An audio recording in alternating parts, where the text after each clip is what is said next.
السلام عليكم ورحمة الله تعالى وبركاته. أخواتي كديرين؟ لاباس عليكم؟ نتمنىكم تكونوا كلكم على خير وبخير يا رب. اليوم إن شاء الله مع طاطا بوشة غادي نحضروا الكفتة مشوية في الفران اللي كتجي لذيذة وكتجي فتية، اللي غادي نضيفوا لها واحد المكون هو اللي كيخليها تجي بنينة وكتجي فتية، وغادي حتى الخضار حتى هي غادي تكون مشوية في الفران. هنا بسم الله على بركة الله غادي ناخذوا اللحم. أنا عندي 2 كيلو وتقريبا واحد 200 غرام. عندنا واحد طريف ديال الشحمه تكون ديال الكلوه. غادي ناخذوا اللحم هنا راه كيف قلت لكم 2 كيلو و200 غرام، سواء بقري او غنمي بحال بحال، غير هو الغنمي كيجي لذيذ اكثر من البقري في الكفته اولا في الشوا. هنا غادي نقطعوا هاد الطريفات، راه ضروري كيكون من البلاصه اللي كتكون رطبه اولا الملج، يعني دائما الكفته كناخذوا الفخذ. هنا نقطع طريفات باش كتجي ساهله في الطحين. ناخذوا هاد الطريف ديال الشحم ديال الكلوه حيت كيبنن. كيف كتلاحظوا اللحم راه ناشف بوحدو، كيبنن كيفتي حتى الكفته. صافي دابا غادي نطحنوهم مجموعين.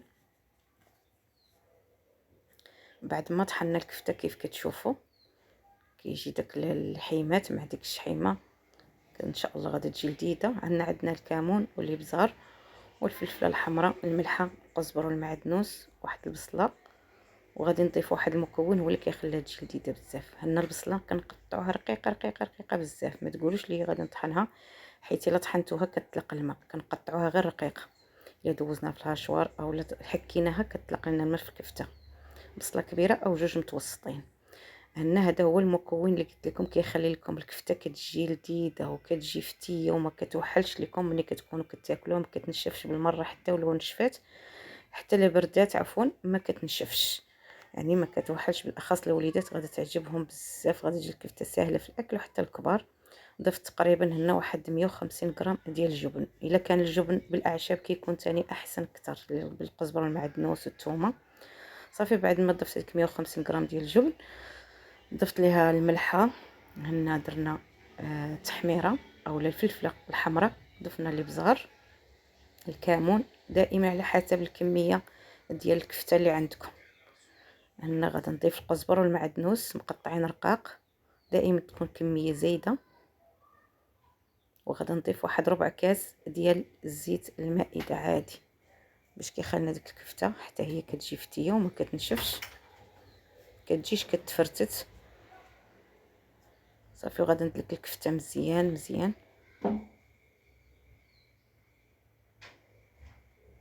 كتجي لذيذه هاد الكفته بهذا المكون اللي قلت لكم، بهذا الجبن كيف قلت لكم، بالاخص الا كان ديال اللي كيكون بالاعشاب راه كتجي لذيذه. انا هذا كان عندي موجود في الدار هو اللي درته، ولكن راه كيجي به رائع الصراحه. هذاك الاخر غير كيضيفوا اضافه عاوتاني بديك النسمه ديال الاعشاب. انا كندلكو دائما الكفته كتدلك مزيان، سواء غنشويوها ولا غادي نطيبوها في لاصوص او شي حاجه، دائما كتدلك مزيان. صافي كنكور بهذه الطريقه. والملحه دائما كيف قلت لكم على حسب الذوق. كناخذ هاد لالوش او هاد الصفايه اللي فيها هاد الدوائر على هاد الشكل. نتوما ممكن تحاولوا تكوروها او لا ممكن ديروها تسرحوا وتقطعوها بشي قطاعه. الانسان كيغير ما كيخليش نفس الحاجه، يعني غير باش كتجي داك الشكل ديالها زوين وكتجي قياس واحد، ما كتجيش قريصه كبيره وقريصه صغيره. يعني كيف قلت لكم بهاد الصفايه اولا بشي قطاعه كتلقوها وكديروا شي قطاعه. شوف كيفاش كتجي، راه كتجي رائعه وكتبقى شاده الفورمه ديالها نفس الفورمه كتبقى. كنضغطو مزيان حتى كتخرج لينا هكا كتراسا فيها ديك الزواقه اللي كاينه في هاد الصفايه. صافي كنديرو بكل سهوله. بالنسبه للبنيات المبتدئات الا شفتوها كتلصق لكم على هاد الصفايه، ديروا ليها دهنوها بالزيت شويه، غير باش ديروا الشيته ودهنوا بالزيت وديروا. اما هي راه ساهله كيف كتشوفوا كل شيء قدامكم. كتضغطوا كيف قلت لكم مزيان حتى كتخرج وكتجي قياس واحد وعبار واحد. هنا بعد ما كملنا ممكن تحضروها حتى بهذا الشكل، ديرها هكا في قطيبات، غير هو ديروا 2 أو 3 القطيبات باش كتلصق لكم، واحد ما كتلصقش لكم. صافي درناها في اللاطه. هنا الفران راه سخون، غادي ندخلها غادا نقص على الفوق مزيان على الحد، والتحت نخليه عادي بين وبين صافي، ونخليها طيب. وانا دايره بالي معاها راه كطيب بسرعه، يعني كيف كتعرفوا الكفته.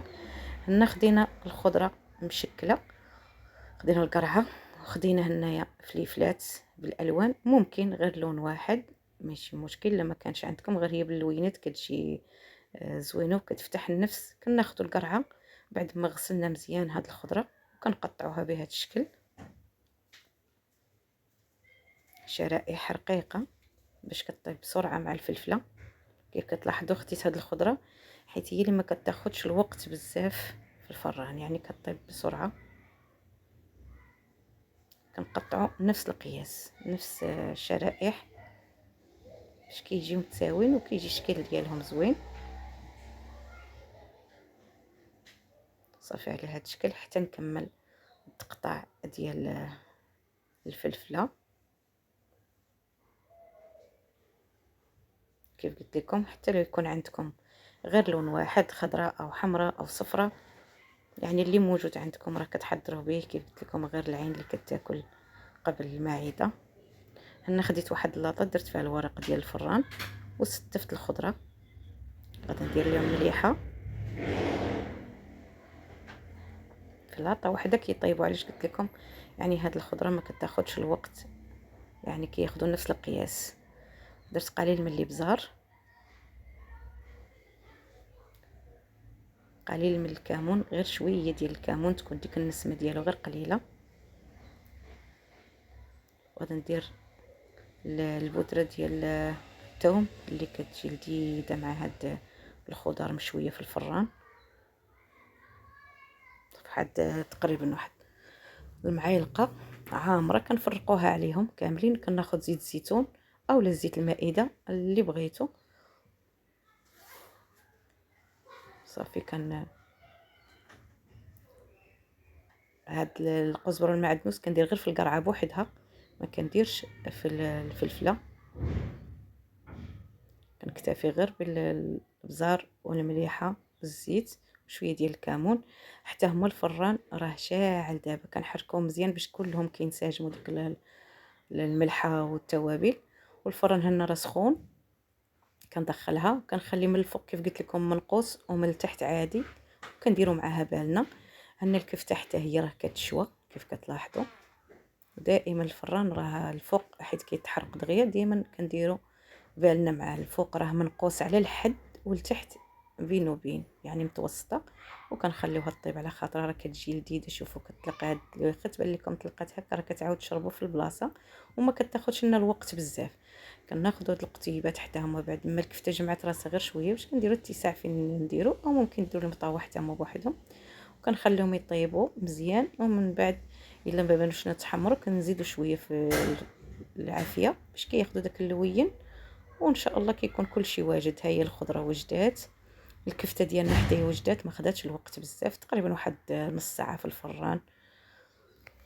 هنا الخضره بعد ما حتى هي خرجناها، والكفته درناهم في طبق ديال التقديم كيجيو على هذا الشكل، كيجيو رائعين. نتمنىكم ان شاء الله حتى نتوما يتقدموهم وغادي يعجبكم بهذا المكون، وان شاء الله غادي تولي معتمده عندكم وكتجي لذيذه كانه شويتوها على الفاخر. نتمنى تعجبكم وتقدموها لكم والعائله ديالكم بالصحه والراحه، ودائما مع طاطا بشرى. الى فيديو